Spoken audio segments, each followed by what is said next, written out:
Do you want to know the process behind a new build construction? Well, great. In today's video, I'm going to give you a detailed description of everything it takes and all the steps there are involved in doing a new construction build. Let's go.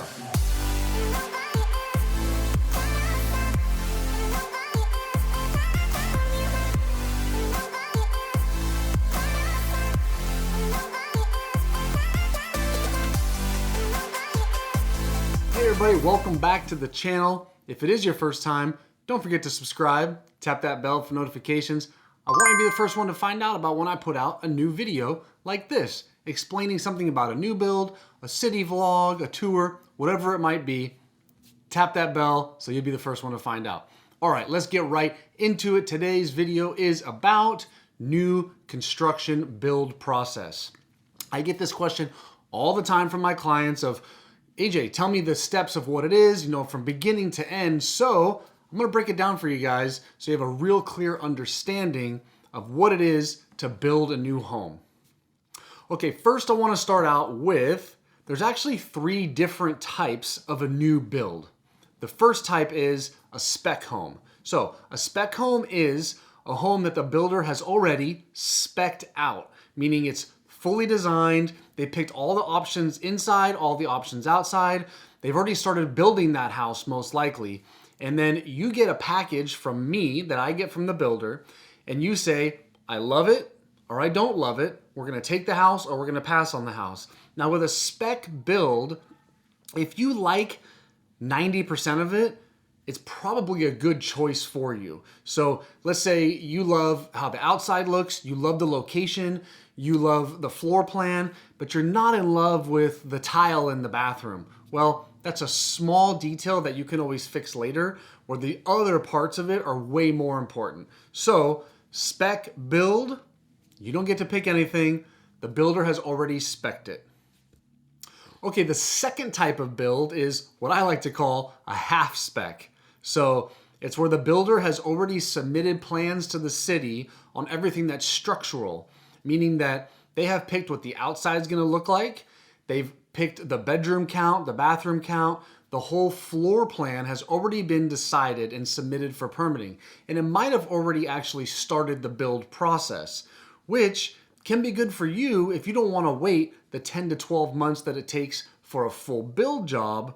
You can sometimes get a spec that's already started. So a half spec, you still get to pick all of the design features, all of the fun stuff, right? The countertops, the cabinet color, all your backsplash, everything that's inside that would have to do with the interior design element of it, you still get to pick. It's what I like to call a half spec. Now there's something to remember about price when it comes to these first 2 options, the spec and the half spec, is you're probably gonna get a little bit of a better deal than you would on a ground up build. The reason is the builder has not put in level 5 design into this home. They've probably done something like level 3, maybe level 4. So the design elements will not be as expensive as the ones that you would probably pick.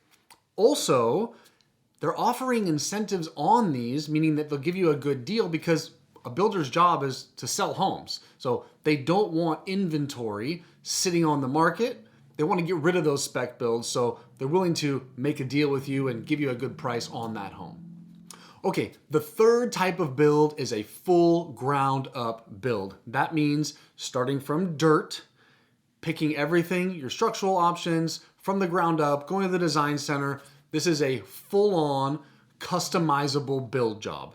That's gonna be your third option. So 3 options, right? Spec build, half spec, and a full-on ground up build. Okay, so let's say you're gonna do a full-on ground up build. Number 1 is the time frame. It's gonna be about 10 to 12 months. It's about 2 months of permitting, getting everything through the city, and then it's about 8 to 10 months of actual building the home. So there's a way that I like to take my clients through this process. And the first thing that we need to decide before we decide on building a home and designing the kitchen and all of this stuff is the location.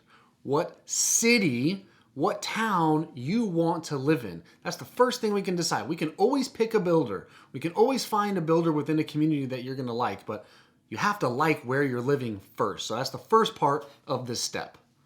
And that location is going to depend on a lot of things, right? The school district, proximity to maybe your job, or where it is in the city that you want to be. That's the first step in this process.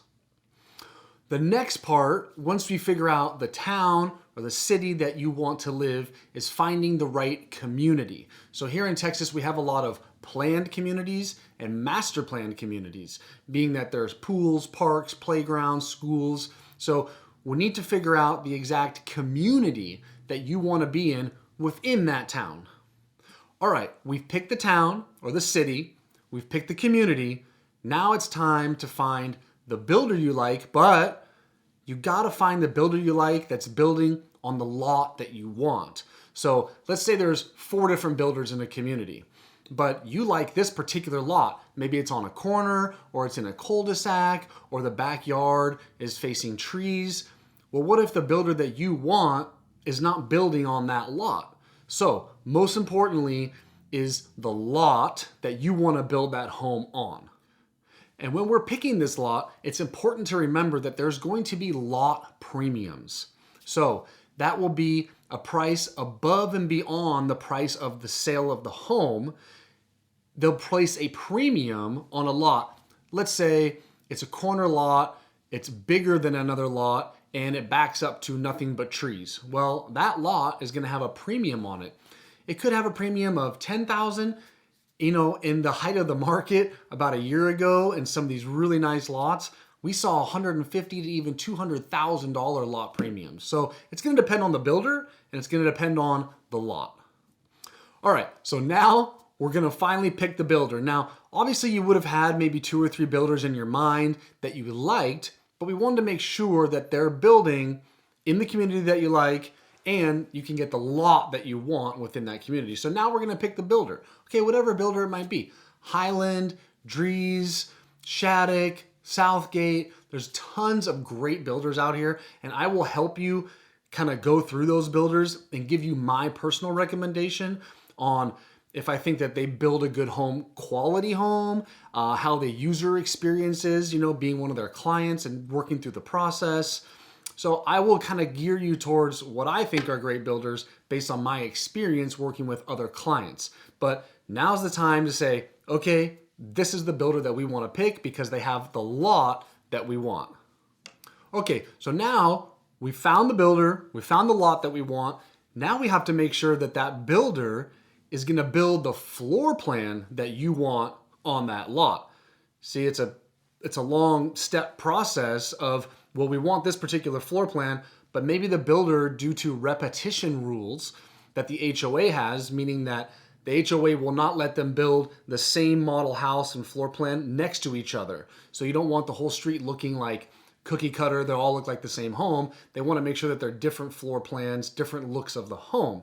So you might have found the lot that you love, but you can't build the floor plan that you want because there's already one next door. So now we got to say, great, we know the lot, we know where we want to be, but can I build this floor plan and this model on this lot? Okay, great. So everything's going to plan. You found the lot, you found the builder, you love the floor plan, you can build the exact home that you want on that lot. Great. Now it's time to spend some money. I know everyone's thinking, well, where do I pay some money? Now's the time. So now is when you make your earnest money deposit. This amount is going to vary from builder to builder. Some builders do a percentage of the price of the home. Some builders just do a flat fee. So for instance, Highland Homes is doing 10 grand, okay? $10,000, that's it. But Southgate Homes is doing 40,000. And then 2 years ago, they were actually doing 80,000. So it's gonna depend on the market we're in. If it's a hot market, if it's a cold market, it's also gonna depend on the builder. But this is where you're going to pay your earnest money deposit. This deposit is going to secure the home for you. It's off the market. They cannot sell it to anybody else. You have put your earnest money deposit on this home. This is your money to keep, right? This is your money that's going to go towards your down payment, your closing costs, whatever you want it to go towards, it's your money to keep. So that's where you're going to spend the first amount of your money is your earnest money deposit. All right, great. found the lot, they build the floor plan there, you've given your earnest money deposit. Now, you need to be prepared for these next items because they're gonna ask you and you're gonna say, well, I didn't think about this, but you watched this video, so you're gonna be ready. Okay, they're gonna say, we need you to pick your brick color. Wait, I need to pick my brick color already? I mean, it's something you might not have thought about. Your brick color and your elevation. So your elevation is gonna be what the peaks of your roof look like and the front design of your home. This goes back to the HOA repetition rules that I spoke about earlier. So they wanna make sure that your brick color is not the same as the home next to you and that your home, the peaks and the doorway and everything doesn't look exactly the same as the house next to you. Okay, next you're gonna need to pick your structural options. These are options that have to do with the actual structure of the building because these need to be submitted to the city to get your plans approved so then you can start the building process of your home. So structural options are things like your bedroom count, your bathroom count. Do you want to add a media room? Do you want to add a bedroom upstairs but maybe not downstairs? These are things that are going to depend on where walls are going. Also things to think about are plumbing that's going to be underneath your slab foundation and electrical that's going to be underneath your slab foundation. So let's say you want to put a floor plug in the living room. Well, this needs to be decided on your structural options decision-making day, which will probably be about, a week after you contract, a week after you sign on that home. They're gonna say, look, we need your structural options so we can get this thing into the city. So, all right, now comes the fun part. You're gonna get to go to the actual design center. Now listen, this can be very daunting, especially for someone that's never designed a home before. There are tons and tons of options that you're gonna see inside of this place, but you're gonna get a 4-hour appointment and then you're gonna get another 4-hour appointment. So you're gonna get time in between to pick and choose, and most likely what you pick on the first appointment, you're gonna probably change to the second appointment, and that's totally normal. So you're gonna walk in, see all this crazy stuff. You're gonna have a designer that's going to work with you personally. This is a person that you're gonna be able to bounce questions off of and say, what do you think about this? Or give me the price difference on this versus this, and what's the durability difference? So you're gonna get to ask a lot of these questions to your designer. There is one other element that you're gonna need to think about, and that's gonna be the wiring of your home. So this would be stuff like your theater, right? Are you building a theater? Are you building a movie theater? Are you gonna want the company that whoever that builder is contracted with to do your speakers, your wiring, all your Ethernet that's all the way around your house for your TV hookups? So there is another element that you're gonna get charged for that you need to think about is your low voltage wiring, your alarm system, maybe cameras outside your house. Another great thing to think about, also an additional cost that you might not have thought about. Now, most builders, depending on the time and how the market is, they're going to offer incentives, okay? Incentives towards design. So let's say they're saying, we're gonna give you $50,000 allowance that you can use towards your design options. Now you can put it towards your structural options, you can put it towards your design options. It doesn't really matter. It's just money that they're giving you back to design your home.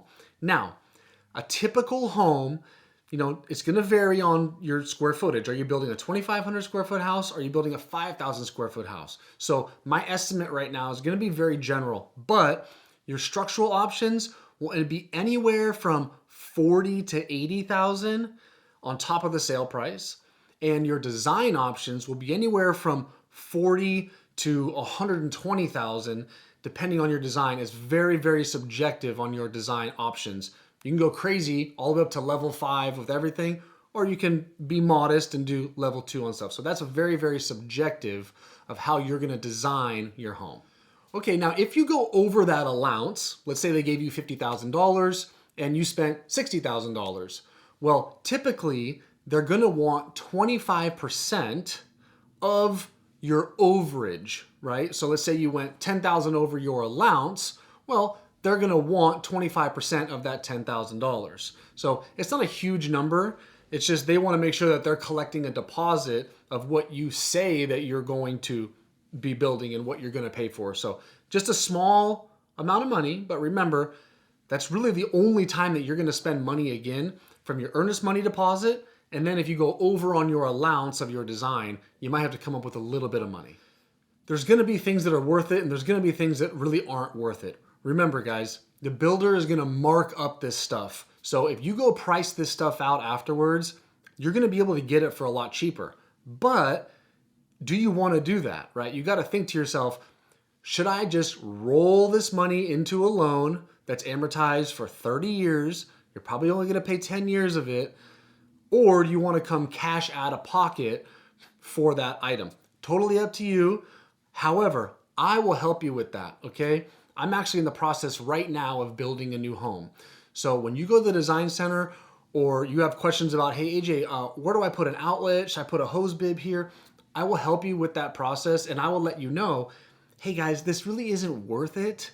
You know, the builder's charging you this amount of money, but you can actually get this for way cheaper after. So I'll help you through that process because some things are definitely worth doing. So you move into this, you know, beautiful brand new home. Some things, in my opinion, are not worth doing. They charge way too much money for items that you can actually do for cheaper and that are pretty easy to do after you close on the home. All right, well, you've been to all the appointments, you've picked everything, you're excited about your house. Now you sit back and wait. You sit back and wait for that home to be built. You go and check on it. If you're not here in town, I will go check on that house for you. I do drone footage. I walk through the home. I do detailed tours to keep you involved in the whole build process. So don't worry about it if you're not here. I will check on your home for you, but pretty much you just wait now for your home to be built. Okay, about 2 months now away from your home being completed, that's when you're really gonna button up your loan. You're gonna get final approval on your loan.